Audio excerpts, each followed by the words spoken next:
for the first time on podcast form, since I know a lot of you are like, what, this is a podcast, and it kind of is a podcast, but it's also a a show, like a TV show, but like there's lights and camera and action, but there's also like the ability for me obviously to make this into a podcast. I could just put the audio, and that's what I'm gonna do, strip the audio from this, definitely take out that weird wow sound, or maybe I should probably take it out. It's kind of annoying. So thank you, Carrie, for pointing that out. But thank you for all those who donated at the Thanksgiving Teletron. We had a lot of support, over $8,000 donated to Sleep Time's Over to be able to provide turkeys, so a bunch of turkeys. And if you were there when I was on the Teletron, when I came on after the UH Boise game, I also offered up a Mike Trout bobblehead, so we'll see who wins that for people who donated from when I started coming on to the end of the Teletron. But anyways, with that being said, I'm gonna try and think of anything else that I said during that crazy weird audio thing in the beginning, because I slowed down Mike so you can see his big arms, and you can see his cool hair. No, he's probably cooler than me. But without further ado, I gotta bring in Mike. So Mike, where are you coming out from, Michael? Where are you at? Oh, there he is. There is Mike Harris. He said this is his first Zoom. I mean, Mike, since March, where you been? Have you been hiding under a rock where you can avoid Zoom calls or something? There's too much going on. Traveling too much. I don't have a great studio like you with flags and memorabilia, so this is the best I could do, and hopefully going forward I can do a lot more Zoom calls. Well, I love your setup, by the way. It's one of my favorite setups so far of any of the people who called in, because of course you have pictures Thank you. In the background. But Mike, you have been to 106 stadiums. I mean, I don't even know where to start there. You said your last one was Auburn, but first of all, talk about what inspired you to do this, and where you're at with it today. Well, most things in life, they happen organically. I live in California. The cost of living is high. So a couple years ago, I started investigating some other places to move to. The company that I work for, I work in real estate, was open to me starting in a new place. I went to Colorado, and during my trip, I stopped at Boulder. I really enjoyed walking around the University of Colorado campus. An hour north is Fort Collins, where Colorado State is, another Mountain West school. I enjoyed that, and I just thought to myself, hey, maybe this is something that I could do, stop at schools, talk about it. And in the year 2017, I took 3 weeks off my job and went to Miami and went to 99 schools in a 3-week period, and it kind of got me the juices flowing, and from there, started in games, going to games in 2017, 20 that year, 40 in 18, 60 last year. And, this year is a little bit more difficult, obviously, but like you said, I'm at 106, and we got 24 more to go to get to that magic 130. So in all of this, I know you got your juices going, but was it something from your childhood, or what about, football and maybe college football or stadiums and that really got you inspired to do this? Well, two things. I played sports my whole life. I grew up in San Diego. I went to a lot of San Diego State football games. And my dad played college football. He played linebacker. He was at BYU for 1 year, and then he ended at University of Pacific. It's in Stockton, California. They don't have a program anymore, but they played Hawaii before. They're a big West team. So they still play basketball, obviously, but so that combination of things, my dad, he had a couple of knee injuries playing. And so, when you tell your kids, hey, avoid something, you could play basketball, you could play baseball, but don't play football. Some kids listen, some don't. I listened to my dad. And so I played other sports, but always had, a connection to football through that. And, I don't ever pretend like I'm a player. I have tons of respect for players, but I always just enjoy the X's and O's, and the game day experience for football is so much better than baseball and basketball and other sports. So those are the reasons that I got drawn into it in the beginning.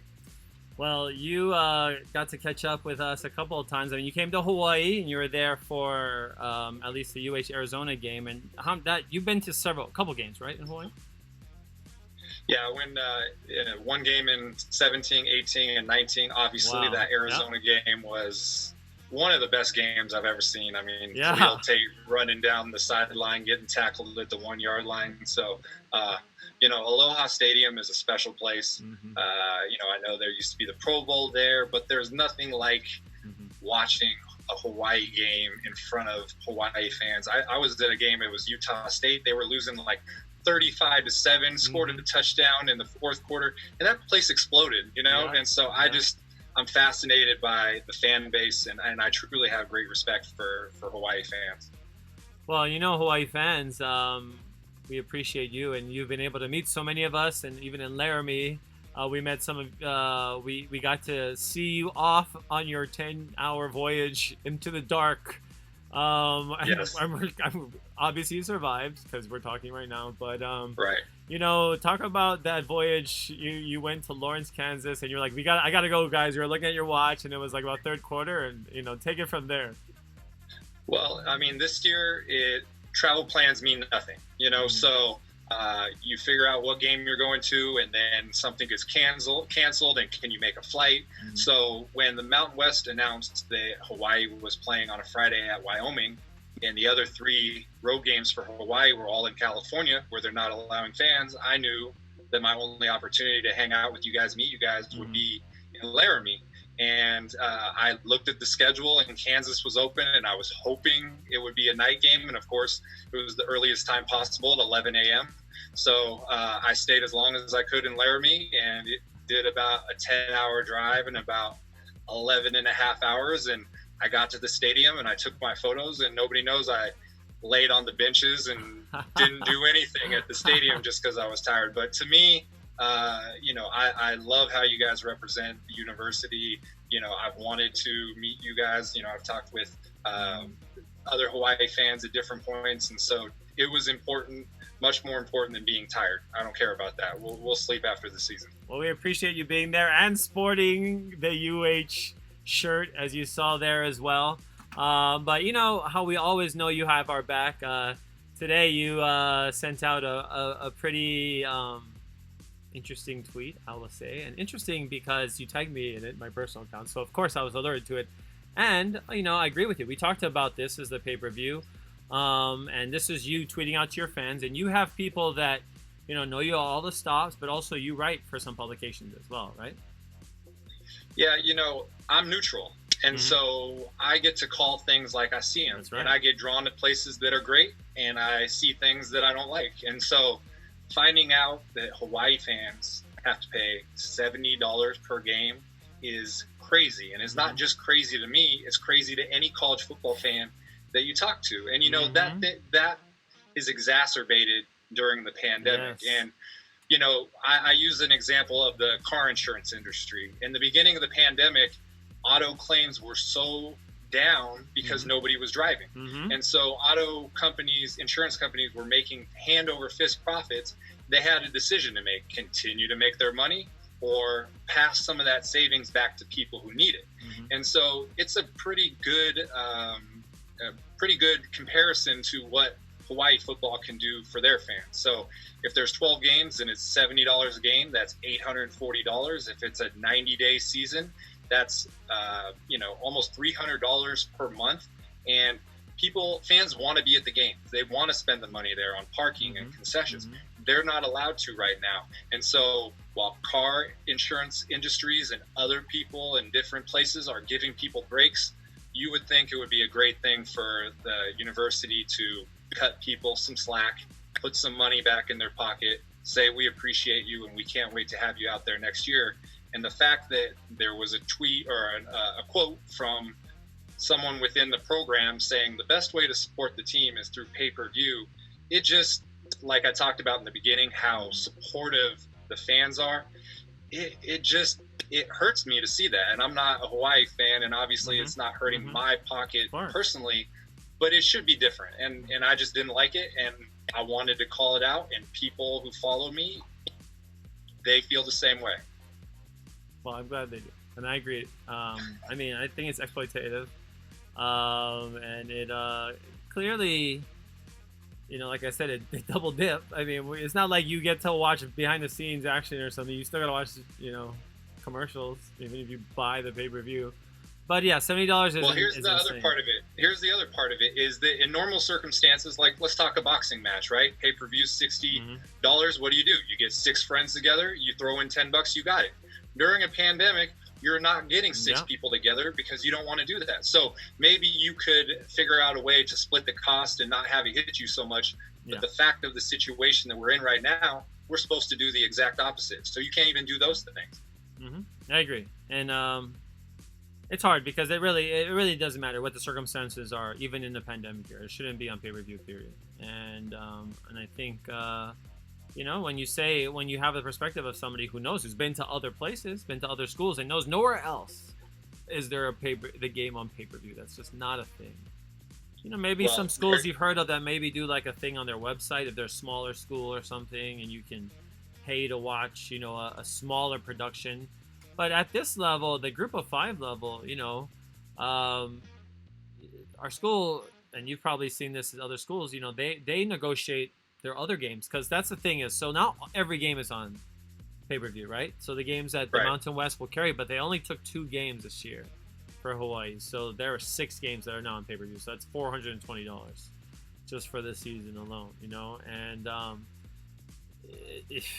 I mean, the San Diego game was kind of a blowout. Luckily, New Mexico game, I got to watch that with my grandfather, and that was cool. And it was just me and my grandparents and my grandfather and my parents, and I think that was a cool experience. And I'm glad that I got to have that. I'm happy that there is television, but it is crazy for people to have to decide whether they want to watch UH football, rather as make it it's such a high expense that you have to think about it. It's not $70 is a lot of money. I mean, half of that would still be considerable, and people would still question $35. But when you talk about how passionate college football fans are across the country, and what they've brought to this game and added so much value, we've talked about this on the show before. How do you feel about that? Seeing college football coaching salaries go crazy, or maybe you don't think that's crazy. I don't know. But when you see just the game, how it's been changed by big money, and made better in a lot of ways as well. It's a fancy HD broadcast that we get to watch from multiple angles on ESPN. But do you think that has changed the face of the game in any way? Well, it's easy to see that there's a financial component. Obviously, it's to college football, but it's also an academic institution. There's also a lot of other reasons why people attend college, and so I've followed pro sports less because I don't like stories about this guy doesn't like his contract, or I always bring up extreme examples. Like, you're not going to hear the University of Hawaii say, hey, if you don't give us a new stadium, we're going to move to Kailua, right? It's not going to happen, so, but the Raiders just, I live in Northern California, the Raiders just left Oakland, they went to Las Vegas. So part of the draw of college football is it's supposed to be separate from that. Course, we know there's recruiting, and we know there's, Jim Harbaugh makes this and Saban makes this, but we're supposed to be insulated from that. We go to the game, you see cheerleaders, you see fans, you see players, they're on scholarship. That's supposed to be a part of it. And then when other things get brought to the forefront as far as finances, it just takes away from the experience. So, yes, you understand that there's boosters and money goes towards locker rooms and facilities get you better players. All that is known. But the thing that is supposed to be, I use the word pure, and obviously we're not that innocent, but there's some purity to college football, and you want to keep it as pure as possible. And when these, you got to choose between an electricity bill and a Hawaii broadcast, that's not a choice that any person should have to make, let alone a loyal fan of a university. Couldn't have said it any better way. I just had to pause, just to let that sit, because I love that. Mike, it's like you've been doing this forever or something. But you've also have experience getting some cool accolades, or at least ability, some cool little extras on the on the football field, I'm hearing in Georgia Southern, I believe. I think you said they kind of rolled out the carpet for you, and you were kind of still glowing about that because you had come from Atlanta, right, and met us in Laramie. But just talk about that experience and what that meant. Yeah, I mean, talk about all in the same weekend. You know, met you guys in Hawaii, did the mad dash to Kansas, but the night before, I was at Georgia Southern in Statesboro University. It was my number 100 school. There's someone, her name is Daryl Lynn, GSU Darlin on Twitter.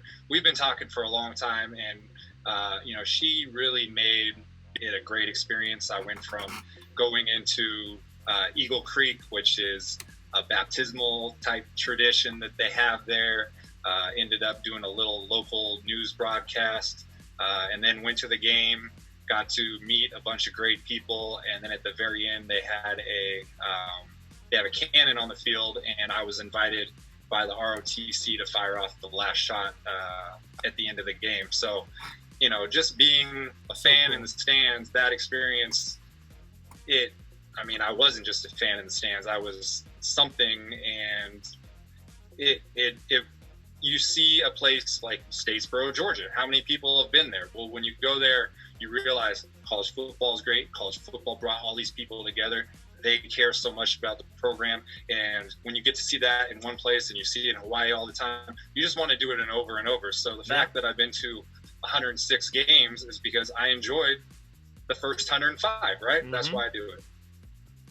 I mean, that's the best answer, is because you enjoy it. I think it's the simplest answer, but it's also the most sincere, because everything is out of pure joy, and I've seen it on your face. I've seen you, you know, be able to, you know, just enmesh yourself into the traditions of a school, whether you're, you know, the first time you've ever been there, or you're, you know, meeting people again, and you've been able to make such great friendships along the way. I'm sure there's so many stories you have to tell, and we'll have to bring you on and talk about them again. But Mike Barker, thank you so much for joining us tonight. I really appreciate everything. Thank you for having me, Wayne. Pleasure to be here. All right. Aloha, Mike. We'll have to catch up soon. I know. I'm going to have to get to a game. That's the only thing. I don't even think I'll be able to, you know, get to a game where I can, you know, have any other fans. Maybe at the Mountain West Championship, if Hawaii can still. Okay, we're not going to go there, but maybe next time. All right, Mike. Good to see you, man. Aloha. Take care. I'll see you next time. Our friend Mike Barker, what a great guy. He, you know, was somebody that reached out to a lot of us on Twitter. You know, thank you also, Terry, earlier for reminding me about the audio. But, you know, Mike has been somebody that has not only been around the program, but somebody that has the UH program, and actually not really been around, but been around our fan base, been around kind of our culture, got to know us at home in Hawaii. I mean, came to Aloha Stadium 3 times in 3 years. That's really crazy. And came to, you know, our game in Laramie. Went from Atlanta, Georgia, all the way to Laramie, Wyoming, which is like crazy as well. Excuse me. I think he flew to Denver as well, like most of us did, and then drove up to Laramie, and then drove. Oh no, I think he said he drove to Omaha, and then drove from Omaha or something. It's crazy. I mean, and that's how it is. It's all about the passion, and that's the thing about it, is like you find people like this who are equally as passionate, but also have a unique perspective, because that's what comes from being able to be at so many places. You know, I've been to every Mountain West stadium now. I've been to, you know, a ton of other stadiums across the country, but you always bring back something from any of the places you go. You always look at how other places run certain things, or how their concessions are, or, you know, how their fans are, how they act towards you. I mean, that's all a part of traveling. That's all a part of the process of being in another stadium and being able to feel that captivation as you walk in through the tunnel, and then, or walk in through the gate, and then see all the people walking around you. And it's so weird. I mean, who knows when we'll be able to be again, obviously in a mass of people, you know, whether it's in a sea of over 100,000 people walking into University of Michigan Stadium, I remember looking up at the big M, and being like, "Oh, this is cool." Or when I looked up at the like obelisk, um, at the Horseshoe in Ohio State, and being like, "Oh my gosh, I'm here in Ohio." It's like this is a crazy place to be, and guys like Mike, I mean, they can feel that captivation like a lot of us anywhere they go. Right? Anywhere you go, you feel something. Every place is unique, and Ohio Stadium is super unique. I'm proud of our stadium. It has a lot of, weird parts about unsafe. There's some parts about Ohio Stadium that need to improve.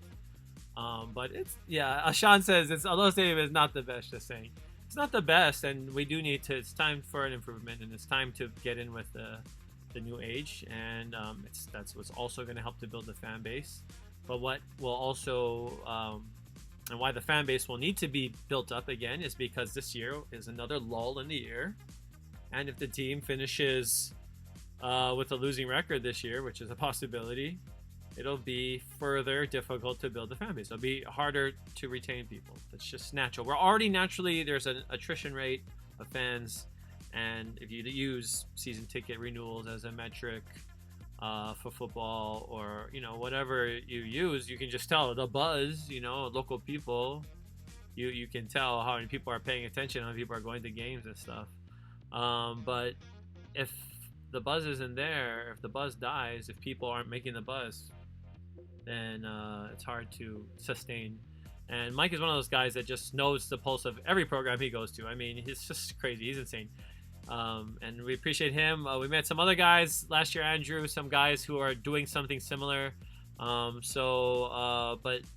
those are great ambassadors. So I hope you'll get a chance to meet them or come find us on the road sometime. We can talk. But also, Mike today, just that tweet about pay-per-view. I mean, he's right. That was totally unsolicited. I just got tagged on that. So that's why I was like, hey, let's talk about it on my show. So I'm glad that he did, bring that up.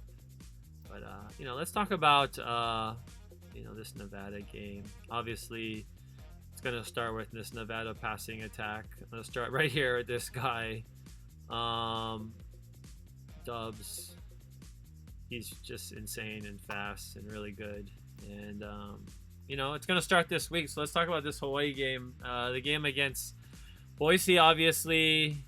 There are parts of the game that we looked just great, and there are parts of the game that we, kind of didn't look like we were all there completely. But those little lapses, if we can fix those lapses, right? We talked about those lapses, and those are big plays. Those are those 2 touchdowns right before the half, right? It's like it's almost halftime. Just stick with it. One more half, and just like the Mountain West Championship game last year. Hawaii football goes down, digs themselves a bigger hole into the half. And in the second half, we saw the team turn it on. We saw Calvin Turner put on another show with some of his. It's fun to watch, and he's a guy that's really fun to watch, and there's a guy that makes me really excited to watch UH football, because I think he's a playmaker, and I think as the coaches get to using him and giving him the ball when they can, we'll see a lot of good things happen. But we obviously can't rely on one player also, this Nevada game, and I have small kind of highlights here. Sean says need to be more consistent. Yes, and that game, there were times where we were good, and there were times that we were not as good. But we put up a lot of yards. We did well. But go back and check out that game, the postseason. We had some post-game talk story kind highlights. Talked with Moku Thompson, big fan from Makaha. Of course, if you remember our interview with him this past summer. I talked to him, and then at halftime, I brought in some of my Warrior Nation around the country. Nebraska even came and talked to us. But this Nevada game, just like that Boise game, is going to be extremely tough. Nevada is one of the few undefeated teams still, and in the country, and they're 5-0 right now. This is also one of those games where another kind of revenge game. After we beat San Diego State the last 2 times, they wanted to beat us really bad, and they did. We crushed Reno last year, 54-3. That was the largest margin of victory ever in a Mountain West game. We were winning 28-0 at halftime. Rolo did this fake snap thing even right before the half. 512 yards of total offense, but our defense also did really well. We held, we held Nevada to a season low 203 yards. So, one of those games that Nevada truly remembers. We remember that. It was my 50th game in a row, and we had a huge party before that. If you go and check some of my photos from last year on my personal social media or in, on the Hawaii Sports Fans, you would see that cool rainbow cake that my friends brought. So thank you, Candy and Josie and Fuchsia and Lynette and all those who helped to make that great 50th. But that was a cool memory for me in Reno. But really in Reno, it was rainy, it was snowing, it had all the elements of UH football defeat for sure. But we somehow showed up. It was 54-3. So with that being said, that's something that's good for this year. And I think there's going to be so much similarity. And the coaching, who would have thought this year, Norvell, their coach, who comes in and he used to be, he was the passing coordinator under Coach Todd Graham at Arizona State. So there's that connection there. And obviously, our boy, Timmy Chang, still in Nevada. He's in his 4th season. He's a tight ends coach, which is kind of ironic because there were no tight ends at UH. I don't think he had tight ends at St. Louis either. But he, held so many NCAA passing yard records. And this team kind of looks like one of those that has a bunch of records because they are pretty ridiculous. They average 363.8 passing yards per game, which leads the Mountain West, which is number 4 nationally. I mean, nearly 364 passing yards. It's really impressive. Their quarterback, Carson Strong, is 3rd nationally with 361 per game average. The guy I was showing you, Romeo Dubs, he is the nation's leader in receiving yards, and there he is again on the screen. And he's just a guy that is a big guy, 6'2", 200. He's the same as me, but I'm pretty sure his 200 is probably slightly more lean than that. But he also is a guy that it's kind of nasty. You're gonna play him one-on-one. It's gonna be tough. You saw the Jalen Ramsey, Mike Evans battle this past week on Monday Night Football. Who's gonna step up and be able to go with Dobbs one-on-one? He's just so fast. I mean, he's a guy that and strong and creates space and creates separation. And the chemistry he has with his quarterback is really something that is impressive to see because. That's what we used to do. That's why it's like, oh, I remember an offense that looked kind of like that. Oh yeah, ours. And I still think our offense has that potential right now. I absolutely do. And we just need to be consistent, like Sean was saying. Every phase. Yes, Sean. Excuse me. Sean said the Pack gonna Ruts. They're gonna run up the score, right? Ruts, R-U-T-S. Run up the score if they get the chance. Probably 54-3. And Rolo pulling that fake snap, like Fumblerooski-ish kind, before the half last year. I was like, oh, man. We might have to pay for that one next year. No wonder Rolo's gone. He's like, I don't play Nevada again. And he did that against his old team that he used to coach at. So, there's some bad blood, obviously. I'm glad that this game is in Hawaii. I wish that there were fans there. Because this traditionally has been one of the more fun games, obviously. 10 years ago, it's been 10 years since Colin Kaepernick came with an undefeated 19th ranked Nevada squad. They were 6-0. That was 10 years ago. They're 5-0 this year. And they came 6-0, and we took them down 27-21. And I was like, boo, Kaepernick, yeah. But Kaepernick I don't feel the same way about him anymore. But back then, I thought Kaepernick and that squad, they were really cocky too, and that was just kind of a few years after our 2007 run to the Sugar Bowl. And when we were along that run to the Sugar Bowl, we had a game in Nevada, in Reno, on a Friday night, very late at night, like at 8 o'clock kickoff or whatever, 8:30, and we won with the field goal with no time remaining, and that was a night. I mean, that's one of the great nights in UH football history. But also to be there in Nevada, I mean, that's one of the games that really are a hallmark of this rivalry, where it's like two teams are just nagging at each other, and it's a very blue collar rivalry too. Like Reno is obviously one of those places that is kind of like, Reno. It's not Vegas, but I mean Vegas is Vegas too. But Reno is they have attitude. They have. I can see why they've been good for so long, and they're one of those teams too, like the Boise when we talked about last year, and Boise's history and where they were in FBS or FCS before they came to FBS or Division I AA, and the success they had, and when they had Chris Alt in Nevada, and him revolutionizing the game and introducing the pistol, and those kind of things happen at schools where they take football seriously, like clearly that they do there, and they keep coaching traditions alive for a long time. So you see some of the same in Nevada, but also what I was impressed with watching this game against San Diego State, I mean, they have a pretty crazy D-line, which I think they have some Mountain West players on it, and they also have some speed.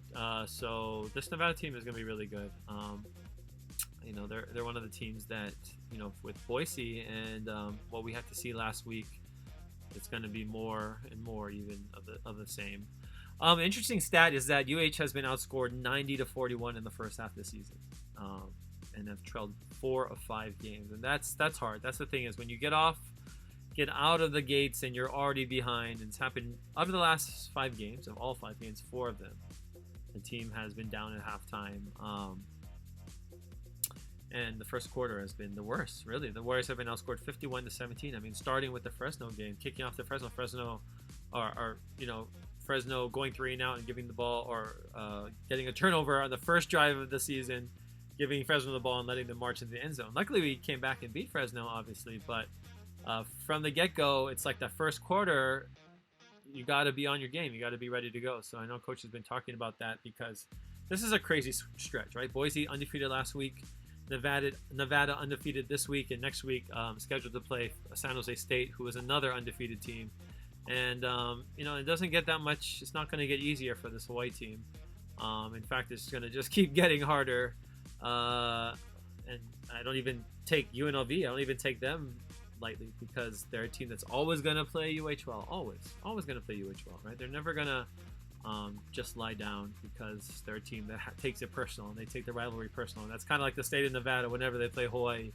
Probably because there's so many Hawaiians that are invading their state now, but what happens when people are moving there? But Nevada, strong team, 5-0 for just the 8th time though in history, in the first time since 2010. So back to that 2010, shades of that team again. This Wolfpack team, not currently ranked, but they did receive 23 points in the AP Top 25 poll and 39 in the USA Today Coaches poll. And back to Romeo Dubs, junior wide receiver we talked about. One of the top receivers in the nation, currently leading all FBS receivers in receiving yards per game. 155.6 yards per game. So that's going to be big, obviously, for our defense. And it's the big plays, right? We talk about it. Got to kind of give up those big plays. Those are just killers. And our defense has been playing pretty admirably. And I think a lot, even Warrior Nation, I think a lot of people, the buzz is that, the team is doing as well as they can, especially on defense. And, Coach Graham really talks about the defensive side. It's clear. And showing on the field as well. And it's hard. It's strange for a lot of white people, because we're used to seeing offense, right? We want that to be prioritized. We want offense. And, if we can win 3-0, though, we'll win 3-0. It is what it is. Going back to that schedule, too, make this a little bit small. Wyoming, they played them at the beginning of the year, so this is their road to 5-0. Wyoming, they beat 37-34. They won at UNLV 37-19. They beat Utah State 34-9. They beat New Mexico. That game was at Vegas, actually, and they beat them 27-20. That was kind of a close game. And Nevada, it was kind of close the whole way. New Mexico's ground attack kind of held them, and and so, the Mountain West is tough. So for UH to have already won 2 games is really good actually. To be 2-3 in a tough year the way it is not a bad space to be in. But a team like Nevada is going to be a tough game to be able to get the third game, the third win. Sean says, San Jose State is no joke, and they're a team that they are workhorses. These teams are like the kids, like similar to UH. These are the kids that were overlooked by Pac-12. These are kids that might have played with some good guys in high school. These are kids that maybe were hurt their senior years and didn't get to show out, and they had to go to Division One. Because you look at guys like this Dobbs, on his bio, Romeo Dobbs, I was reading it. It said that the reason he chose Nevada is because they recruited him the hardest. That's what he said, and I guess he was also recruited by Rutgers. So I mean, the Big Ten school, and he chose to go to Nevada because they recruited him the hardest. And I mean, it's clear. You look at him; he's dominating in games. He's looking real good. I mean, he's the leading receiver in the whole country in yards, and they give him a lot of time. I mean, you look at this quarterback. I mean, he gets time back there. When he's sitting back there and he has time, it's that guy's gonna get open. That's why you better watch that guy. Sean also says BYU anytime, any place. Wait. Yeah, we can segue into that. BYU not getting into even the top 6. They're 14th in the CFP, and a lot of that having to do with the Boise game. Really, I mean, Boise was their marquee game on that schedule, and Boise, laid an egg against them, and hasn't been able to be is showing that they just might not be that good of a team, rather than BYU is that good. So I mean, that win could still pick up, right, if Boise runs the table, but BYU only has one more game. So, and they want to play Washington, right? And Washington is going to play Utah now. So Washington and Utah are playing instead, and BYU was going to play Washington. And Kalani Sitake took it really personal that, I guess someone said that, I don't know, the Tongan was coming out, and he was like, "We're not scared." It was crazy, like on ESPN when he was talking about like people are saying that they're scared or something, and I was like, I don't think like I don't think teams care. I mean, I'm sure they would love the payday. They give the extra money, but BYU, they 9-0. I mean, they played a lot of games for a freaking pandemic, so they played choke games, and they just didn't play that many good teams. I mean, they played North Alabama last week. I mean, bro, that's like when we played Northern Colorado in the 2007 year, and it was like, Cole Brand and them were just like licking their chops, like this game is gonna be so fast, and it was like 66-6. And those are the games that clearly make you look kind of inflated. Let's be honest. By the time we get to Sugar Bowl, we're like, oh, okay, this is the guys that are in the top 10 level, and we just been playing Northern Colorado and Charleston Southern and that kind. But it was a different time that year, right? There was no college football playoff in 2007, so it was all about getting into the BCS game, which is still great. A group of 5 team can still get into a big marquee game, right? And still get that big payday. Looks like Cincinnati might be that team. But Nevada surely looks like it could be that team as well. I mean, they're really good. And this season is such a weird season. That's what's kind of unfortunate for some of these teams who are starting to play out. Maybe it's good for a team like us. We'll give Coach Graham an extra year and still bring all the players back. I still am a little worried about next year and with the circumstances, what's gonna be like having a bunch of extra players and trying to reconcile scholarships and everything else, because it's difficult to be able to bring all of those things into make all those things work out, balance out when you're paying for scholarships and stuff. But that's next year. We won't worry about that. But in the Mountain West now, teams are playing well right now, like teams like San Jose, obviously. So this is a good year. It's going to be a tough game for UH. Definite tough game. I mean, there's no getting around this one. It's going to be a really tough one, especially when there's familiarity too. Excuse me. Almost want to sneeze. Also, we're talking about. Oh my goodness. See what happens when you're the only one on. You can try and not sneeze. Anyway, okay, we talked about Nevada's offense. I also like lit and sage to like clean up this area because it's I've been doing this for 7 months I guess now at this show, and it's like okay, I can sage it a little bit, but it's like playing with my sinuses right now. But Nevada, their offense is obviously prolific, but they won 2 league awards this past week, and it was for defense and special teams. Defensive Player of the Week, Don Peterson, and Julian Diaz was the Special Teams Player of the Week. So, their defensive tackle earning Player of the Week, and their punter also. He's apparently one of the best punters in the country as well. So, very well-rounded team. That's Nevada. Right behind them, 4-0 San Jose, 4-0 Boise. So, all these undefeated teams, who's going to be the first, to drop off from there? Here are some comments. I'm gonna go. So I did this on last week as well. I'm gonna go look at Warrior Nation. Sean says, I'm not sure we could have won another game if Frazier scheduled it in 07. And that was, he's talking about Herman Frazier. Where's my phone? Sorry, I wanted to. Oops, so there it is. Sorry guys, I was paging in front of you. Herman Frazier, I was just talking to Mike about that off camera about just his tenure in 2007 and how the UH has been run since then, and I'll just say that you're right. That's something I thought about, and Frazier did schedule both of those 1AA / whatever FCS, if it was FCS back then, those games, right? Northern Colorado and Charleston Southern. Some people say, well, it's good that he scheduled those 2 because that's why we're undefeated, 12-0. But yeah, I mean, Washington was like the second best team I guess we played. Well, Fresno was pretty good. I guess Washington was one of the best teams. I mean, they were the only Washington was the only BCS. Now they're called Power 5, but there were 6 conferences back then. One of the 6 BCS conferences. They were the only one that we had played. They were Pac-12 or Pac-10. It might have, it was Pac-10 in 2007. That was before Utah and Colorado joined.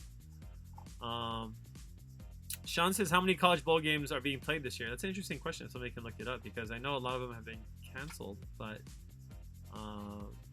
those are just all money games as well. So it'd be good to get into those for sure if you're a team that is looking for consolations this year to get some extra money for your program. God knows Hawaii could use some of that right now. But this I'm gonna go back to Warrior Nation. So anyways, I brought this up the last week, right? If you have Warrior Nation on Facebook. Since you're on Facebook, don't go to Warrior Nation right now. Hawaii Football Warrior Nation, but I'm in at that group, so it's almost at 5,000 people. Oh, it's a lot of people. But sometimes it's good to just be able to get the pulse. Oh, somebody shared this video. Okay, you shared the video in the group, but so some people might be surprised. I'm gonna just read off some of the things they're saying, and I love that. Okay, Cody says how we managed. Cody Harai says how we managed to get Turner. I will never understand, but boy, I'm glad he's on our side, and he is. I agree. I'm super happy that we have Calvin Turner. And I think it's not. I guess it's not as shocking. You know a lot of these guys are out there. These studs, these guys that just aren't in the right position. Because when it comes to the draft, these guys are playing in the NFL, and you're like, where did they go to school at? And that's the thing. If you have the eye for it, or some people.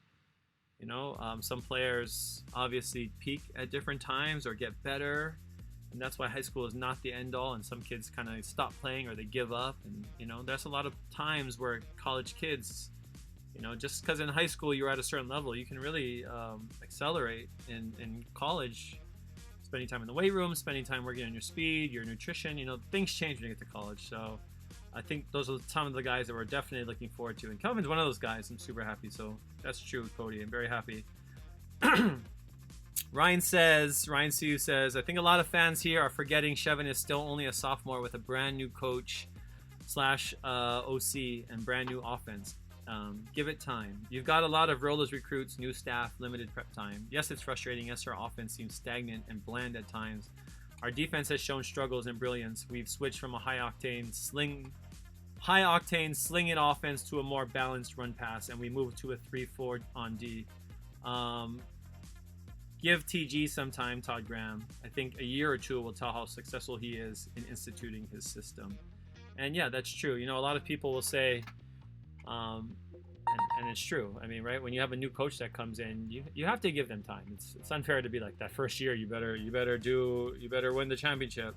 I mean, of course, a lot of us want that because we're like, hey, we saw that last year, so how come we don't have it this year? You know, we saw our team play well last year, and that's the problem, is that a lot of people don't see the process, right? They see success and they see the players, but sometimes it takes more than being able to just see, to see talent. You need to have chemistry. You need to have the buy-in from the team to the culture. And I think Todd Graham has developed a pretty good culture. And I think it showed with the players. I think they get excited about each other on the sideline. And I think it's really important for players to get along. And you'd be surprised how many teams players don't get along. If you haven't, especially if you've never played college sports, or even if you haven't played high school sports, it just happens, right? I can say of myself, being involved in some drama on teams in college and in high school, it's just the way competitive sports are. And for a coach to be able to create a culture where petty drama doesn't, matter, bubble to the surface, is really important. So I will say that that's just from the outside in, right? There's people that are way closer to the program than I am. But like Ryan is also saying too, I think a year or two will tell how successful he is in instituting his system. And some will even say 3, and that was the standard. People say like, 3 years. You got to give somebody 3 years. You cannot just cut them off, right? And we've given everybody basically 3 years. Like Norm Chow got 12, 13, 14, 15. So he got 4 years. And then before he was let go. And McMacken, before he was let go, had 4 years, like 7, 8, 9, 10, 11. Oh, no, 8, 9, 10, 11. Yeah, he had 4 seasons. And then Rolo departed on his own accord. But you have to look at that from that perspective, I think, and it's only fair as well to Coach Graham. So that's Ryan. Sorry, Ryan, I screenshotted it so people can see, but it's a public site, so when you see that little planet thing, by the way, that planet thing on Facebook, it looks different when you go to different parts of the world, right? Like if you go to Asia, it looks different because it changes the globe. So it's something that you notice. I really miss Asia, by the way. Joel Kiyosaki, another cool guy. He says, I know there will be many different opinions on this, but I'll just put it out there. To this point in the season, post Boise, pre-Nevada, my choice for MVP is Shevin. I know many will disagree. Say Turner, Muasau, and others. The kid, Shevin, is giving it everything he's got despite being under duress for most of the first 4 games. He's been eating the ball a lot and taking some licks while gaining enough yards to be the team's leading rusher. Throwing the ball away when nothing's open, something people don't consider when perusing his quarterback stats. He doesn't bitch at receivers when they drop catchable balls. His head is always up, concentrating on the next call from the sideline. He's proving to be a team leader and the team player as well. If you get what I mean, right? He said he's proving to be the team leader and the team player. In my eyes, he's a gem, and we're lucky to have him. Go both. So, another good post from Joel, talking about Shevin and how Shevin. This is definitely different because Shevin is taking way more. Wrong one.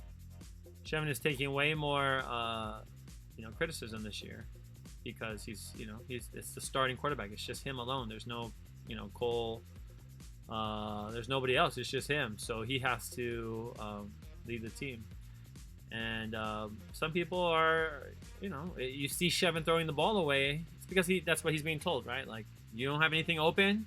You make all your reads. Throw the ball away. It seems like he's doing it more this year than he did last year. and that might be true. I mean, I didn't go and look at all the stats, but like Joel's saying, we do see him under duress a lot. This is this is the most uncomfortable I've seen Shevin, I think, this year, and he's still playing very well, and that's really impressive because I'm not even going to go back into if Rolo or if the same offense because they're gone. It is what it is. It's gone. But this has been a year where Shevin has had to,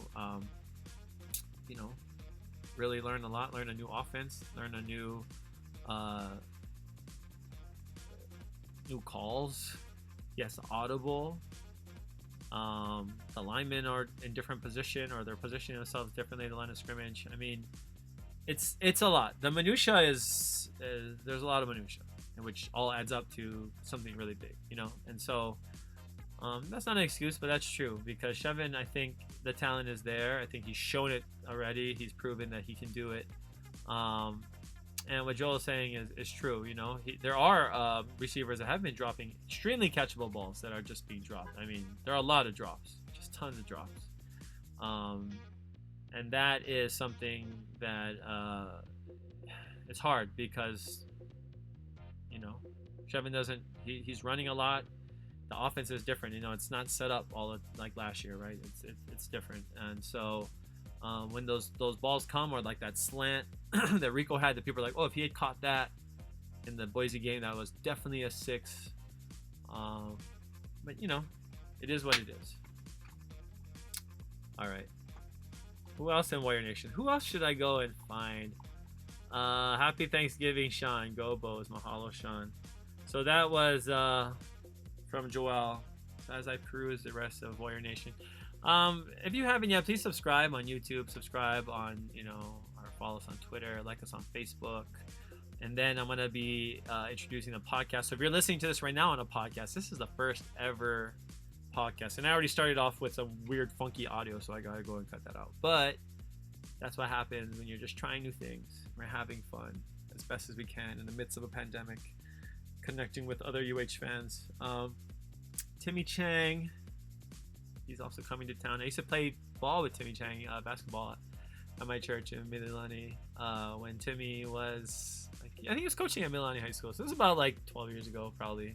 It's post-college kind things, and still in great shape, and a guy I definitely admire. Somebody I'm really happy that he stayed home to play, and he's actually was this. My first road game for UH football was in 2000, and it was at El Paso, Texas, the Sun Bowl.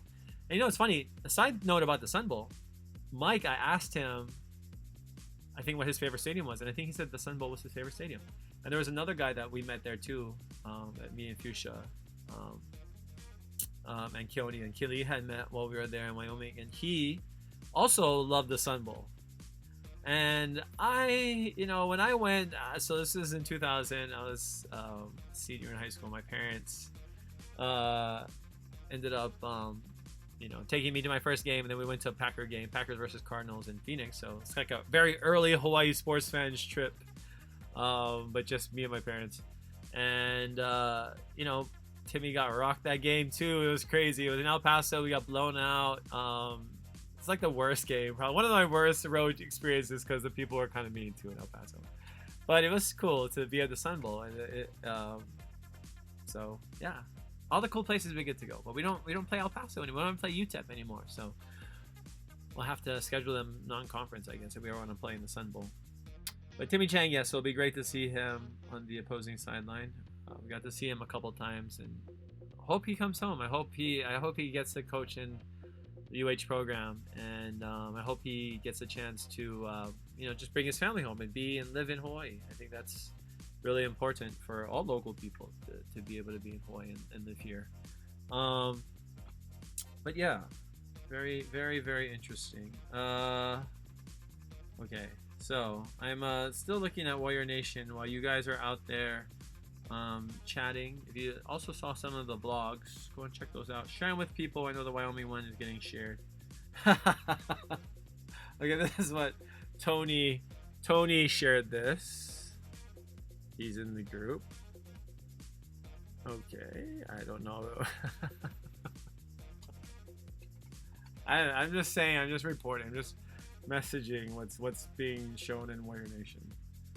Um, Mark Sugui says, X's and O's aside, you can't question Chevin's effort. I just rewatched Boise game and saw him run out to try to block for Turner. Yeah, that's a good observation too. And yeah, he's out there blocking. He's putting on his body out there. I think Chevin, he's a local boy. Like, we want to do what's right. We want to play hard, but we want to be Pono, and we want to be a good example, right, for our family and for our schools. Kalai Pohaku, they need all the good examples they can get.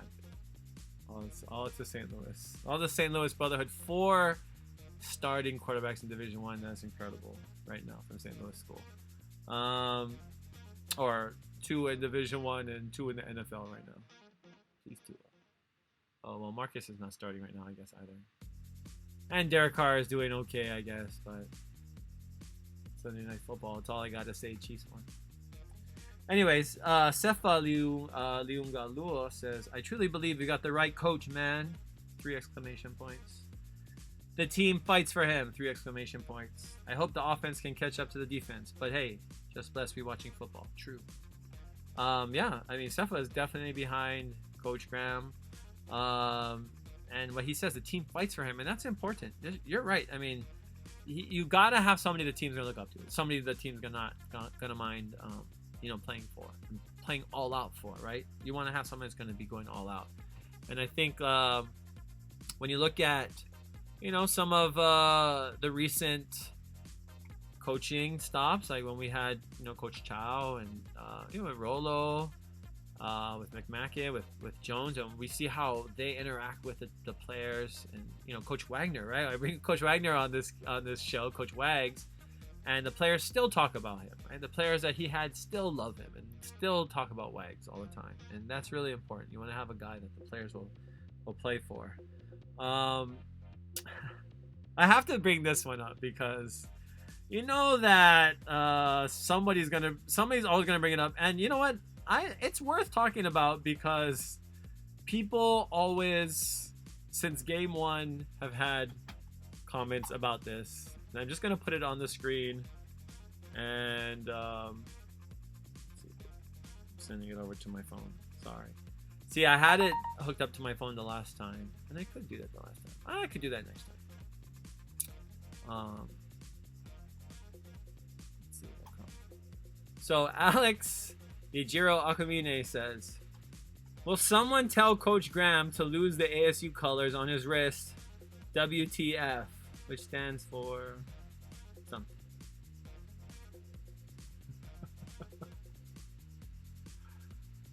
So, Auntie Penny, Coach Graham's wife, you often see her trying to explain that the colors, and they're ASU colors. They're like straight up like ASU Sun Devil looking colors. So I get why people are, don't like it. And this is very prominent. But I will say I did see him wear those things at Tulsa as well, and everywhere else. Like, that's like a part of his MO. That's just like his thing. And the colors are deliberate because they're there to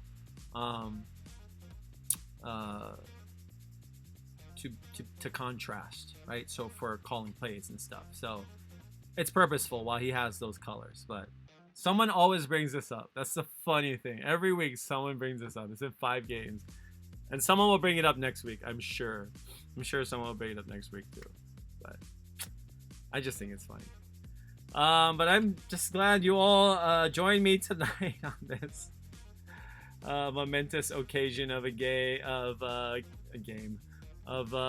Thanksgiving Eve. So happy Thanksgiving all. I'm thankful for a crazy year. It's lots of challenges, lots of ups and downs, lots of downs, deep downs, very high ups too, some downs.